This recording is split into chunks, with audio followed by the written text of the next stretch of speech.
두렵지 않고 주를 따라가는 내가 있어. 나의 산성 나의 방패 요새 힘이 되신 주를 영원토록 찬양해. 조언으로 인도하는 주 항상 의지해요. 내 영혼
낙심한 자가 비록 전능자를 경외하기를 저버릴지라도 그의 친구로부터 동정을 받느니라.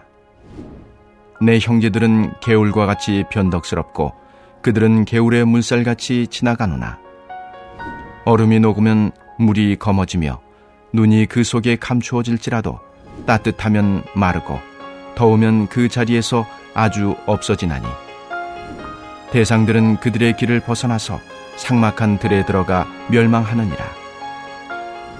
대마의 떼들이 그것을 바라보고 스바의 행인들도 그것을 사모하다가 거기 와서는 바라던 것을 부끄러워하고 낙심하느니라.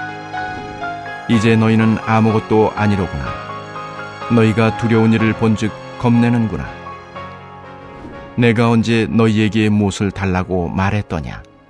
나를 위하여 너희 재물을 선물로 달라고 하더냐? 내가 언제 말하기를 원수의 손에서 나를 구원하라 하더냐? 폭군의 손에서 나를 구원하라 하더냐? 내게 가르쳐서 나의 허물된 것을 깨닫게 하라. 내가 잠잠하리라. 옳은 말이 어찌 그리 고통스러운고? 너희의 책망은 무엇을 책망함이냐? 너희가 남의 말을 꾸짖을 생각을 하나 실망한 자의 말은 바람에 날아가느니라. 너희는 고아를 제비 뽑으며 너희 친구를 팔아넘기는구나. 이제 원하건대 너희는 내게로 얼굴을 돌리라. 내가 너희를 대면하여 결코 거짓말하지 아니하리라. 너희는 돌이켜 행악자가 되지 말라. 아직도 나의 의가 건재하니 돌아오라. 내 혀에 어찌 불의한 것이 있으랴? 내 미각이 어찌 속임을 분간하지 못하랴? 하랴. 아멘. 할렐루야. 오늘 하루도 주님의 말씀 앞으로 오신 성도 여러분에게 하나님과 예수 그리스도를 통해서 오는 은혜와 평강이 넘치기를 축복합니다. 여러분은 친구가 있으십니까? 기쁨과 슬픔을 함께 나누고 언제나 내 편에 서줄 수 있는 그런 친구 말입니다. 요즘처럼 정신없이 돌아가는 세상을 살다 보면 여러 가지 일에 치여 친구의 필요성을 느끼지도 못하며 지낼 수도 있습니다. 그러다가 어느 순간 문득 외로움과 허망한 마음이 찾아올 때 아무런 말 없이 나의 이야기를 들어줄 수 있는 친구가 생각나기도 합니다. 여러분에게 좋은 친구는 누구입니까? 성경에서 좋은 친구를 생각해 보면 다윗과 요나단이 생각이 납니다. 그들의 첫 만남은 다윗이 골리앗을 처치하고 사울왕을 만나게 될 때였습니다.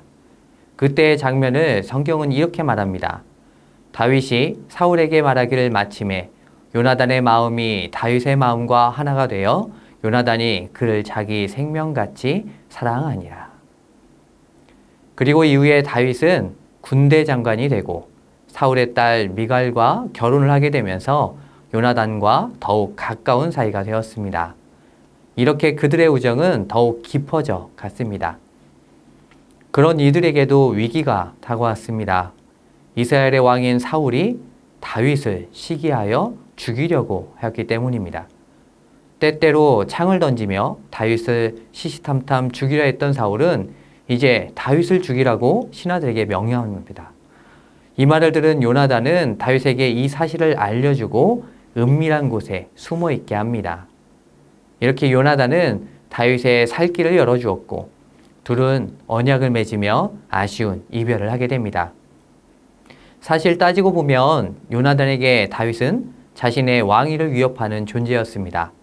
아버지 사울왕의 뒤를 이어 왕이 될 자가 요나단이었기 때문이죠.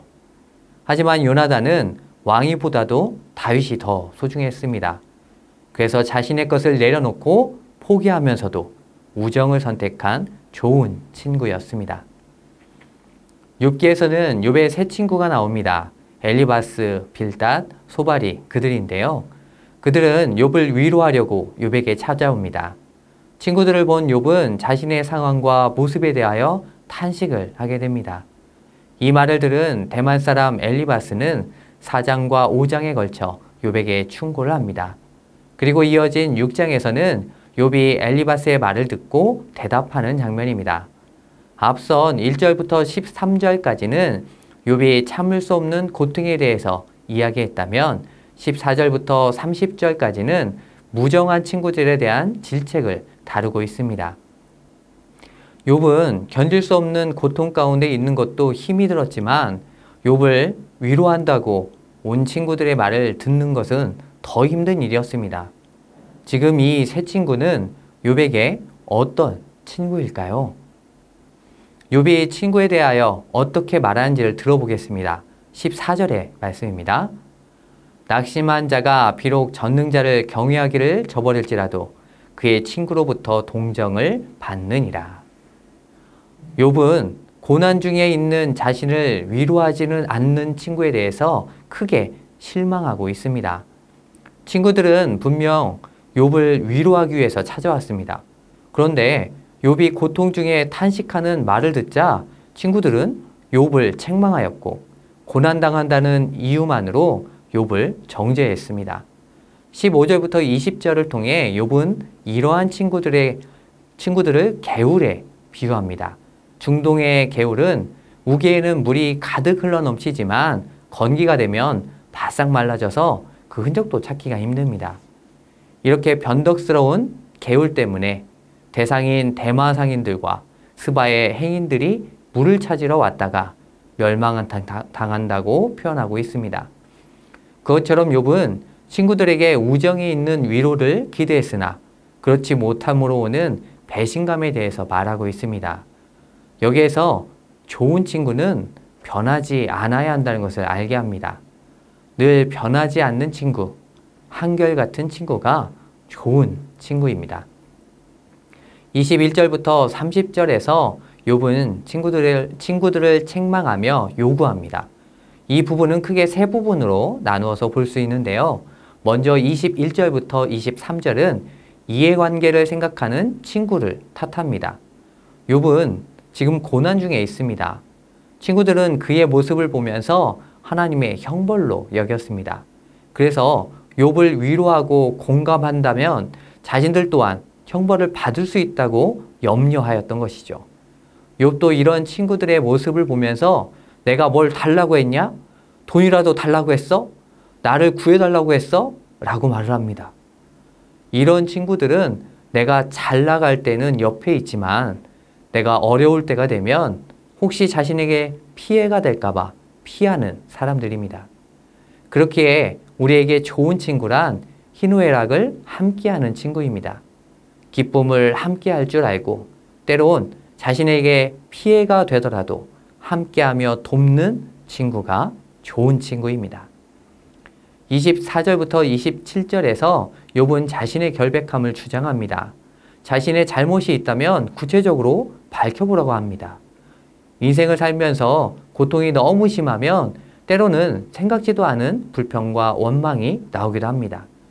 시편을 보면 그런 다윗의 모습을 볼 수 있습니다. 우리들은 이러한 말을 들을 때 그것이 본심이 아니라는 것을 압니다. 다만 그 상황이 너무도 힘들기에 하소연하는 그런 마음인 것을 알죠. 욥은 자신의 그런 말들이 바람에 날리는 말이라고 표현합니다. 그런데 친구들은 그런 자신의 말을 책잡으려 하는 모습을 보면서 답답함과 절망감을 느낍니다.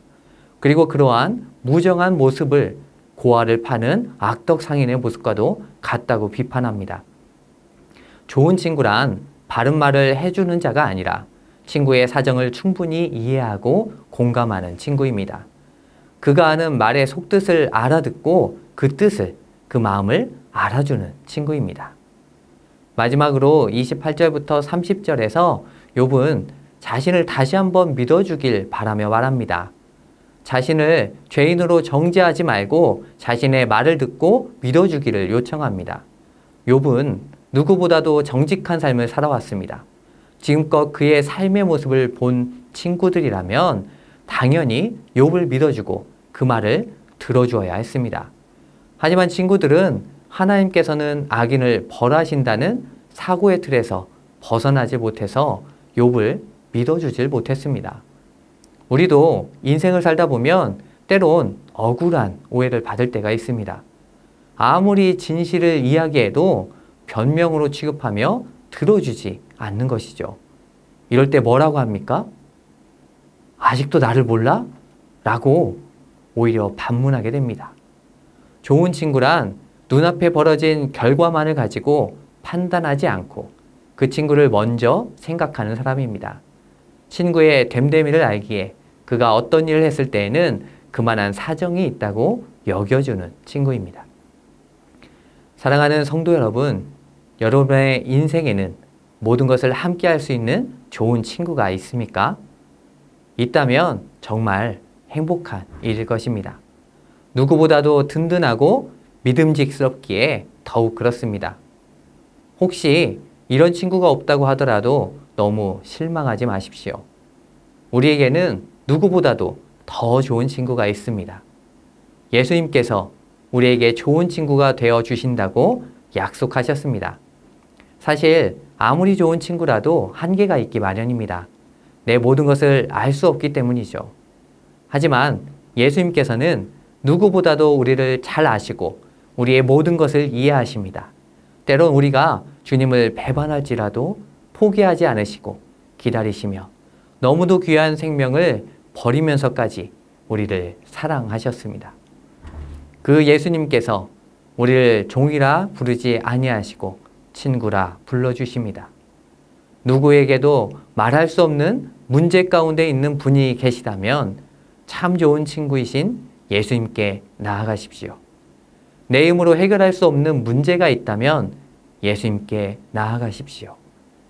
우리의 참 친구 되시는 예수님께서 그 모든 문제 가운데 우리를 위로하시고 선한 길로 인도해 주실 것입니다. 우리의 좋은 친구 대신 예수님께 모든 문제를 가지고 나아가므로 주님께서 허락하시는 참 평안과 인도하시는 은혜를 누리는 성도님들이 되시기를 축복합니다. 함께 기도하겠습니다. 좋은 친구 되시는 예수님께 더 가까이 나아가는 우리가 되도록 코로나19로 어려움을 겪는 모든 곳에 회복을 위하여 함께 기도하겠습니다.